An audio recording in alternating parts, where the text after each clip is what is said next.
Cool. Okay, so we got the ZL objects um, to help us parse this list and then regroup it with commas here intercalated, right? Um, One of the things though that I like to do here is append after the ZL group. I like to append a little dummy object such as perhaps say a $sign or a percent sign or whatever you want to append so that the list doesn't end with a comma. Right? Sometimes having lists ending with a comma may cause you problems later down the road. This is not a big deal, but it's just gonna, after the last comma is gonna insert something here that the make note is not going to be able to interpret as a note. So it's no harm done. Okay, and but also there's a problem here. We also need, for instance, if I have something here, say tum, and then tum. Well, I think even before I tell you this, the first thing that I want to do to this list is actually offset it by, let's say the bass drum. So let's add, say, 31 or 32 to this thing, and maybe let me just, if I do something like this, beautiful. Okay, so I can have them all like this. Okay, so, and remember the little trick to fix patch chords. You select the patch chord, Command Shift Y, but what I really want to do now is offset this thing before I group it, and maybe I shouldn't have done it so soon, and I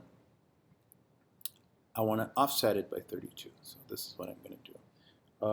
Say, I think before I append the comma there.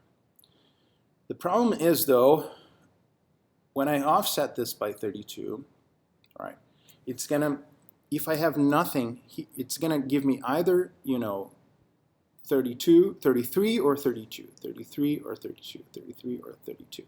This is a problem. This is not really what I want, right?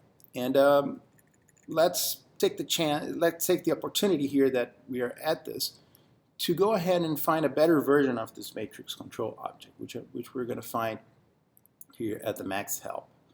There's this dial mode thing here that you're really going to like. I'm going to go ahead and copy this into my patcher and substitute mine with this cooler version of it. So we get a column here. 32nd, we send it to the trigger. Now this is going to allow me to change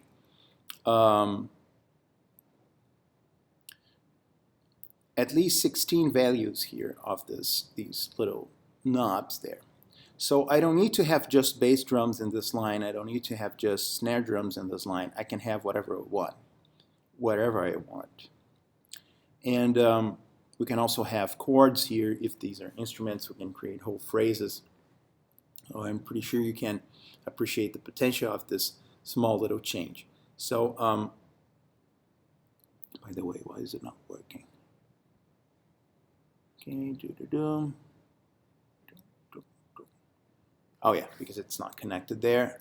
So I need to add 32 and append a comma. Yeah, now I'm getting a lot more interesting messages there. However, there's a problem, which is I want to be able to, every time this is set to 0 plus 32, I get an event there, right? And I don't want to get an event there if this thing is off. I want to be able to turn things off. Otherwise, I'll get, huge clusters all the time. And I certainly don't want that. So here comes another ZL object. So this is the third already ZL object that we're using, which is called ZL filter. And I want to filter the 0 out of these lists. Okay. Before I add 32 to anything, right, I want to be able to filter the 0 out of them. So these lists are going to shrink whenever there's no polyphony, it's going to remove it altogether, right? So this is a pretty good thing. And I'm actually going to add 31 now because I'm filtering the 0 out. So here, if I, because now I'm indexing from 1. So plus 31, I get 32, which is because 0 turns it off, right? So I'm indexing it from 1. So if I want to have 32s, I need to add 31. Good. So we're iterating through these lists, filtering out the zeros, adding 31s to everything, appending commas to the individual events, and then grouping them all together. We're in pretty good shape here. Now we're ready to start asking for MakeNote to make notes for us. And we're going to connect this thing here. But however, this is not going to happen because the message object here doesn't output any bangs. Append sets the message object but doesn't trigger it. So we need something to, trigger this guy here. And I mean, there are two things we can do. One of them is just borrow this trigger there. Okay. So now let me just.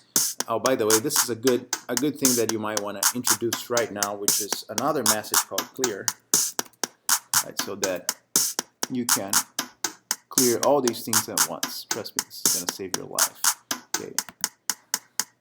So yeah, what's going on here?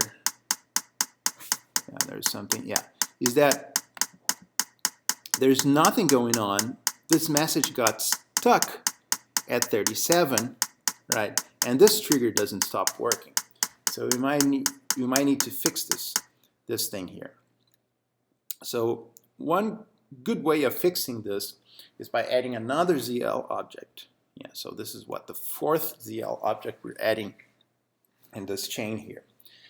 But this, I like this object very much. This is called ZL compare, and we're gonna hook this up to the outlet of this append here, and so put it in between the append and the message. So now ZL compare. Sorry, this is not what I want. I wanted to so append and so that I can read the message here. Right, and right, we need the output of the append object to be sent to the second inlet of the message, right? Otherwise, it doesn't do anything.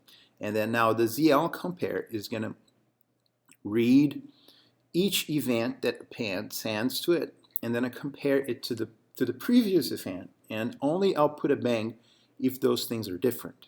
Right, so this is exactly what we want. So now, when we turn the whole thing on, and let's say we start with some bass drum there. So